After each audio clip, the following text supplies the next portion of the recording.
Do you know the reason why this time around content creators abusu or man we musano? Even not only in Ghana, in Africa here, we have so many content creators. Bebrena nim say near omo ye no emfa. Some of the content creators no omo nim say near omo ye no emfa, especially comedians for no. Obia sorry I'm a content creator, me a blogger, me a comedian. Obia sorry I know they born ho safo hene. Do you know the reason? Aman we na yetimu no nya oman bi a adwuma ewo oman we mu. Okabrani betimi akọ school from creche to university. Oya no oje form ba akọ a no abeye content creator. Because adwuma eni oman we mu, oman ya friend Ghana, adwuma ni oman ni mu. Enu tiri wanya sa obeye dandidi. Enu ti na emu bebre na no afa politician fo no omu bo omochi sa no. MPP ni NDC fo sama steady awuze say YouTube fo no bebre na adwa wo bebre na adwa wo YouTube fo no because adwuma ni wo man ni mu. Nurses for area school 2 years 3 years wo moti fie no enya nkrofo kitwa. Anunti no ama obi atofo na no apɛ mic ba ku bi asini dem osima bi studio na chese okeka kwase asem na wode ne nyonkwa besi ni studio ho no mo na obo ne nyonkwa achi saa because onimu say only bad news and a content, good news never and ever goes. Ana yeti o man we mu ana we twabruwe no we ya twabruwe we twabruwe no we ya twabruwe chese obia pese o didi wo media no so na onya ne obedi ekona no enu ntini ya enimu kura na o ka to ni nua ne so adumani wo man mo o man Ghana eyo man bia adumani mu empanifa wo man we mu nyina no omo nyoma bi so be create jobs e wo man we mu enu tama youth no ye di yeti na pempem okwabrane ebia adwuma kora na wo se obefawo wo se o ma wadwuma ye no ono ana wo ho kwan se obo amount ana pay or the be ma a month no abo 400 Ghana cedis 500 Ghana cedis 300 Ghana cedis as a 24 years guy, as a 25 years lady. Now a month near Chianica 4 million, 5 million, 6 million. I want Crancroma and Kumasi in Krakisiakisimu. I want to rent it. The bills in Maya. Oh, yeah, Bama cried the end of Diego because of the Sancho bar and Mawumudia and the end and that's so Sapomus because they are so no. A chain croi. May catch that gun and penny for MPP ni NDC say. Enti no omu tukwanya aya omu hunia ekwaso won krofo kroso ana enyuma nkrofo create no omu hu ana more jobs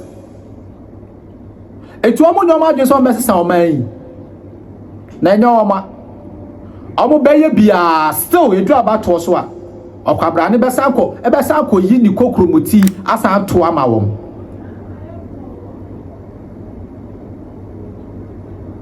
This is the time I say you to a woman. Yadrin, I say Yadrin, Yanji, Yama Yadrin, Yamanya Juma. This is the time.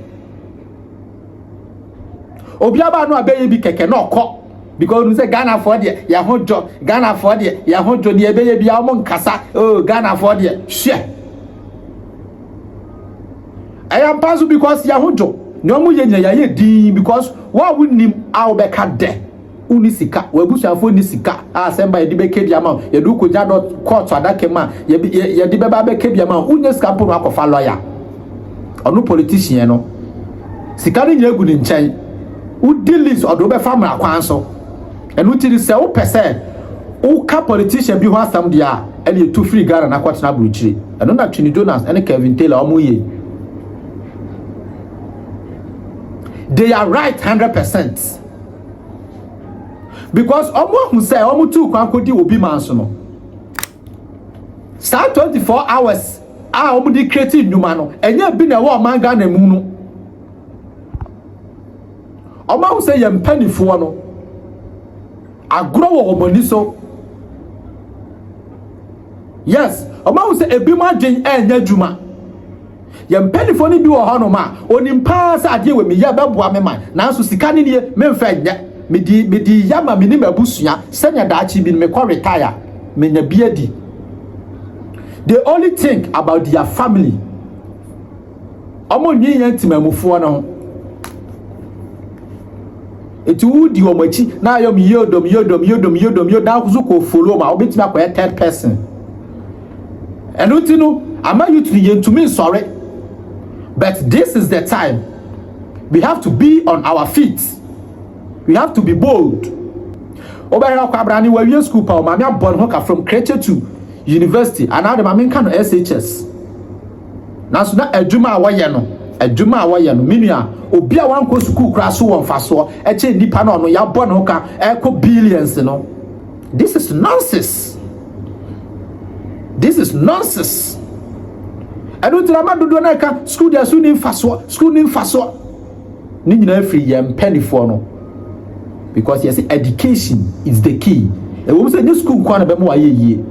Na so say any school kwa na be mo ayeye no.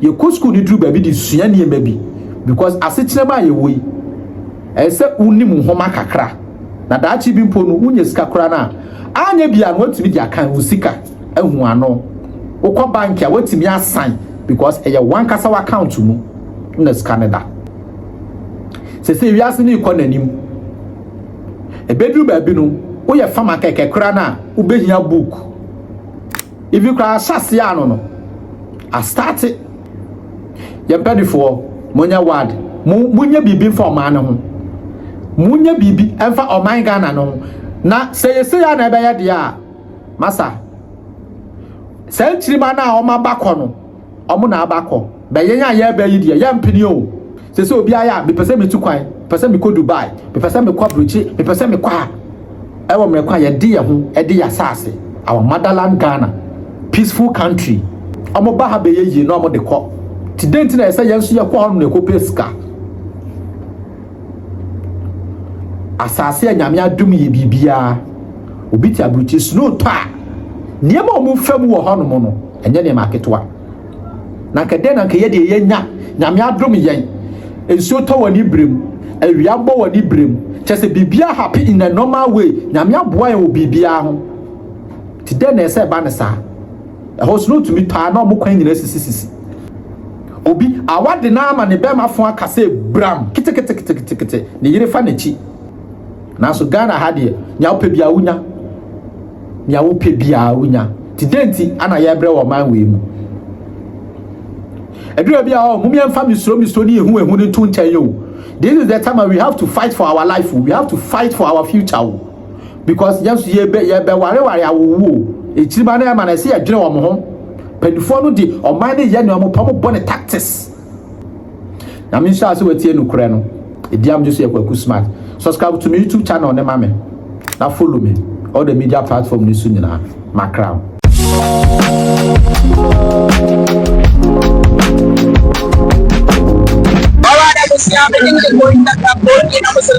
Right now they're live. KwakuSmart